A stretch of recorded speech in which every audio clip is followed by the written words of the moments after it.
మందు బాబులేందయ్యా మందు బాబులు? బిర్యానీ బాబులు, సిగరెట్ బాబులు, జ్యూస్ బాబులు, కూల్ డ్రింక్ బాబులు, ఐస్ క్రీమ్ అమ్మాయిలు, చాక్లెట్ అక్కలు అంటున్రా? లేదు కదా. మరి మందు తాగేటోళ్ళను మందు బాబులు, బీర్ బాబులని ఎడ్డిచ్చుడేంది? తాగేటోళ్ళు అంటే అందరు కలిసైపోయింది. అరే వాళ్ళకు మనసుకు తుర్త అనిపించేది తాగుతుండ్రు.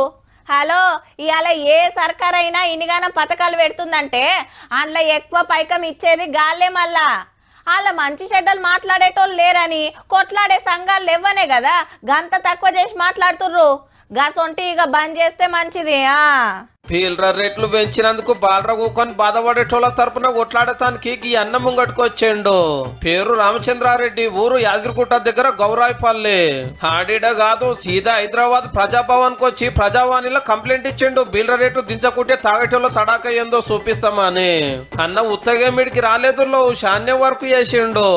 గత వారం నుంచి సర్వే చేసిన నేను, వారి బాధ ఏందో నాకు తెలుసు. దోస్తులను, చుట్టాలను, ఊరోళ్ళని సర్వే చేసినట్ట బీలర్ రేట్లు పెంచినందుకు మీకు వచ్చిన తిప్పలేందని ఎవరేం చెప్పిండ్రే మరి. ఇవాళ 30 రూపాయలు వయసులో అదనంగా చెల్లించడం వల్ల ఇవాళ పిల్లలకు 5 రూపాయల బిస్కెట్ ప్యాకెట్ కూడా కొనలేని పరిస్థితి. పెరుగు ప్యాకెట్ తెచ్చుకోలే, ఏమైంది పెరుగు ప్యాకెట్ తెచ్చుకోలే. మరి కరెక్ట్ తింటున్నాం ఏం సంగతి అంటే, మీ చెల్లె నేను 30 రూపాయల వయసులో ఎక్కువ ఖర్చు పెట్టినట్టు ఇవాళ పెరుగు ప్యాకెట్ కూడా కొనేయలేదు. ఏం పోతే రోజు ఎప్పుడన్నా కలిసి సాయం పోసేది. ఏమి చేయాలయ్యా, మీ మా ఆయన తేలేదు, 30 రూపాయలు తక్కువ తెచ్చింది, ఇలా పాల ప్యాకెట్ లేదు, నేను చాయ్ తాగలేదు, వచ్చిన వాళ్ళు కూడా చాయ్ పోస్తలేను అన్నాను. అయితే ఇంట్లోకి పాలు పెరుగు బంద్ అయినా పొరలకు బిస్కెట్లు లేకుండా మంచిదే. బీలర్ అయితే తాగుతున్నారట, సర్కార్ సందుకాన నింపుతున్నారట. యావరేజ్ గా తీసుకుంటే నెలకు 6,000 రూపాయలు మీ ప్రభుత్వానికి ఆదాయం వనరు.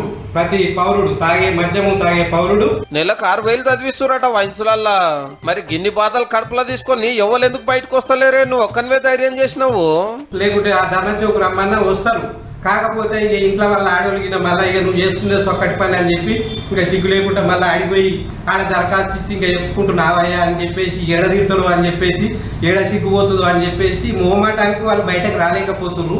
ఈ వార్త చూసినాక చాలా మంది జమ అయ్యి తాగేటోళ్ళ సంఘం ముట్టి నిన్ను పెప్పని చేస్తుండొచ్చు తీయన్న. ఇక ఉత్తమ కస్టమర్లు అందరి తరపున అన్న డిమాండ్ ఏంటంటే 100 రూపాయలకే బీర్ వచ్చేటట్టుగా సరసమైన ధరలకు ఇవ్వాలి. ఒక గల్ల 100కి ఇవ్వకుంటే రానున్న స్థానిక సంస్థల ఎన్నికలు ఉన్నాయి, సర్పంచ్ ఉన్నాయి, జెడ్పీటీస్ ఉన్నాయి, ఎంపీటీస్ ఉన్నాయి. అరే పెద్ద పిల్లానే ఉన్నది. ప్రజావాణిలో కంప్లైంట్ చేస్తే పక్కా పట్టించుకుంటారు అంటారు. మరి బీలర్ రేట్ల సంగతి ఏం చేస్తారో గానీ తాగేటోళ్ళ కోసం ఎవ్వరు చేయని పనిని రామచంద్రారెడ్డి అన్న చేస్తున్నందుకు అన్నకు సుక్కకు చిరిచి చెప్తుండొచ్చు.